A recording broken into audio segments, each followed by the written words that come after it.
It's this era of the 70s and the early 80s that really established Japan as the country of inline-4 engines. Honda started it, and then the country as a whole, they ran that shit. The template for the universal Japanese motorcycle had come to include it running on a 4-banger. Now you know Honda. Whole petty, cheeky Honda. They're like, yeah, y'all keep on with that inline-4 shit. We finna dabble into the V4.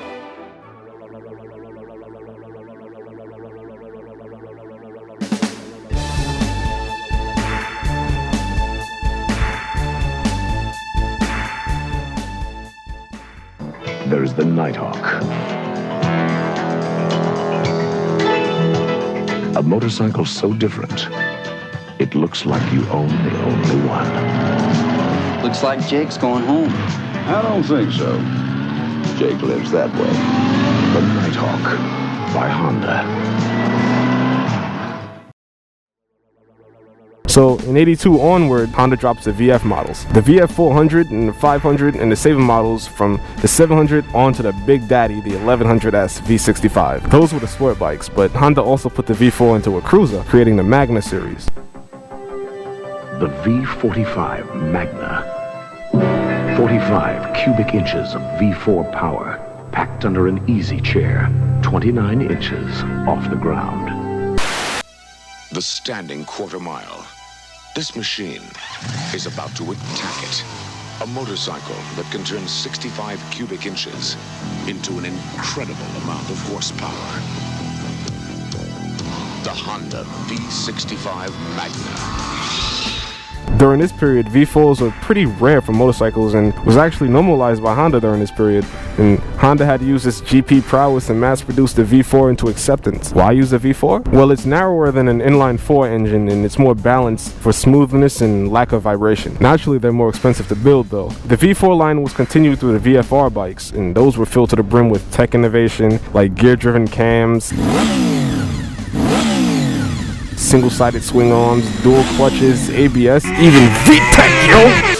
Alright, we're getting a little ahead of ourselves here. Let's bring it on back. Let's talk about the VFR 750R from back in 1987. Race only, cost it 15 grand in the fucking 80s. Shit, that's expensive today. Anyway, they called that the RC30. It had the super cool V4 engine, blah blah blah, all the technology, but it also had a single-sided swing arm. A year later, Honda drops the Hawk NT650. The bike itself isn't that impressive when it comes to on-paper specs. In fact, it's not very impressive at all. Only about 58 horses out of a 650cc engine. What the fuck? It's even less if you measure it at the wheel, naturally. So the top speed was like just over 100 miles per hour, maybe like 110. It had a 52-degree narrow V-twin in it, but oh, look at that. It's got a single-sided swing arm. It is on a slow, non-high performance bike. You honestly just don't see that nowadays, man. The Europeans have pretty much adopted the single-sider, and they typically stick them on their high-end bikes. But Honda just threw single-siders on schmuck bikes like, eh. Also, the significance of this bike doesn't stop here. What would you call this bike? It's naked, right? And don't you kind of get Ducati Monster vibes from it? Well, the funny thing is, this actually predates the Monster by 5 years. This was 88. The Monster line dropped in 93, so you could credit the modern idea of a naked bike to the Japanese, although admittedly the Italians took it and helped popularize it. And then, you remember those crazy little super sport bikes from the 90s too? Like the little 250cc bikes with the crazy inline-4 engines that revved to damn near 20k? They were equipped with like full racing brakes and like suspension, whatnot. They make literally no sense at all, but they're extremely cool. It's like, oh, here's a beginner bike, guys. Well, but not really. RC51, R7. Wait, what was my point again? I should stop here. So much more to cover, but I feel like I should bring it on back to modern times at this point. Or else this video is gonna take way too long. Look. I feel like Japan pretty much knows how to optimally produce bikes. Take the idea of a super sport bike, except that it's for racing on the track. Take a 4-cylinder engine which produces the highest HP at the highest RPM of conventional engine types without weighing a ton. Perfect for track riding where you'll pretty much be at high RPM all the time. Use typical racing classes of 600 and 1000 and you just make a bike around that. Use good technology but don't break the bank with off-the-shelf aftermarket parts. Style the bikes not too radically and don't make things more complicated for the sake of just looking good. And that's a Japanese sport bike. And it works. It works so well. It's really a, if it ain't broke, don't fix it. Or even if it sells well, don't change it. That's why we eventually had years of such and such 600Rs and what's his name 1000Rs. This was all through the 2000s, where honestly you chose a 600 or a 1000 based on which one you like best in terms of looks or which brand you like best. Maybe consider which bikes had issues from the factories, but overall same bikes, man. Small discrepancies in performance and all that type of stuff, but come on. Nowadays, with the eve of all this technology, you can add to the shopping list how much or how little tech you want in your bikes when choosing between the big four. Personally, I had to look up how the 2018 Japanese bikes, besides the R1, even look nowadays, because I just care so little about them that I forgot how they even look. I appreciate the steps Yamaha are taking with engine types. Like, look at the FZ09, the cross-plane R1, the cross-plane FZ07. Like, imagine if they make an FZ09R or an R9. Basically something like a sports bike with an up-tuned FZ09 engine. That'd be fucking sick.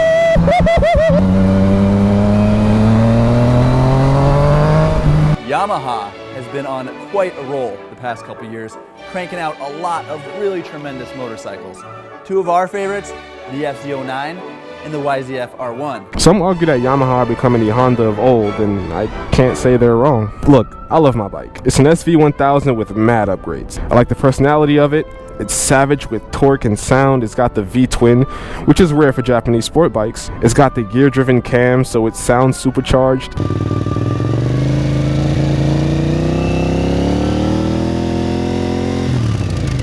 This weird fluttering or chattering noise that comes from the exhaust when decelerating.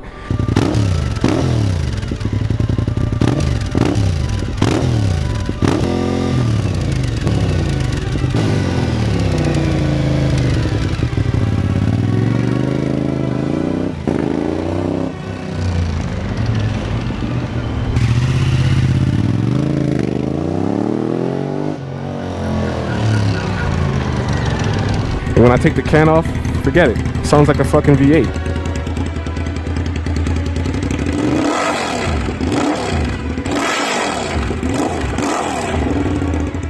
I love the fact that I'm distinguishing myself instead of riding a visually Japanese machine with typical Japanese characteristics. It's because Japanese bikes are generally fuss-free, cheaper, more available, easier to deal with, and offer more bang for the buck that they tend to be absolutely on the top of sales charts. So you can't quite blame them for not wanting to push the envelope too much. There's nothing to prove right now. That isn't to say that the Japanese haven't had a little bit of fun lately. Like Kawasaki went bonkers and dropped that beast, the H2, and a beast on steroids, the H2R. Yamaha put their MotoGP tech into the R1 in 2009, giving the bike that signature deep V8-like growl.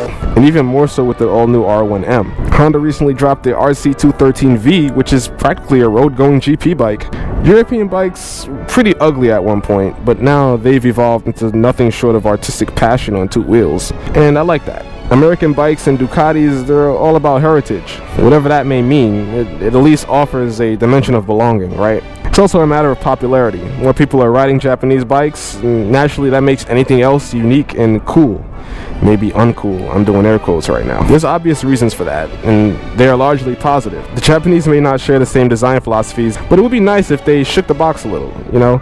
In my opinion, the styling has deteriorated since the mid-2000s. I honestly hate the new look for the R6, the R1, and the Ninjas.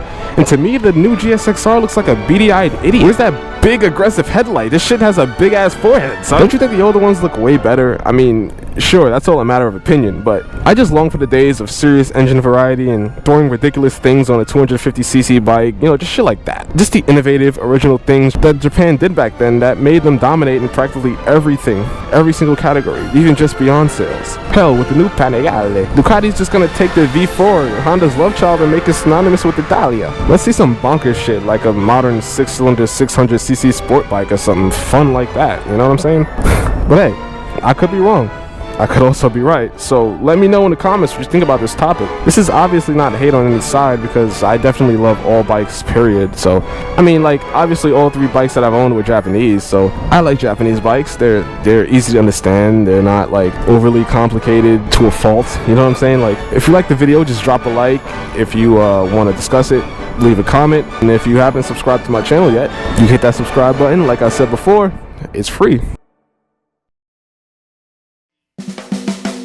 My channel is a mix of these kind of videos and moto vlogs, mostly moto vlogs, but every now and then I like to flex a little bit and do a video like this because sometimes when you're riding around you forget things that you want to talk about. In this format you actually get to sit down and think of everything you have to say, but you just listen to the illustrator coming to you from the great city of Brooklyn. Stay ill, my friends.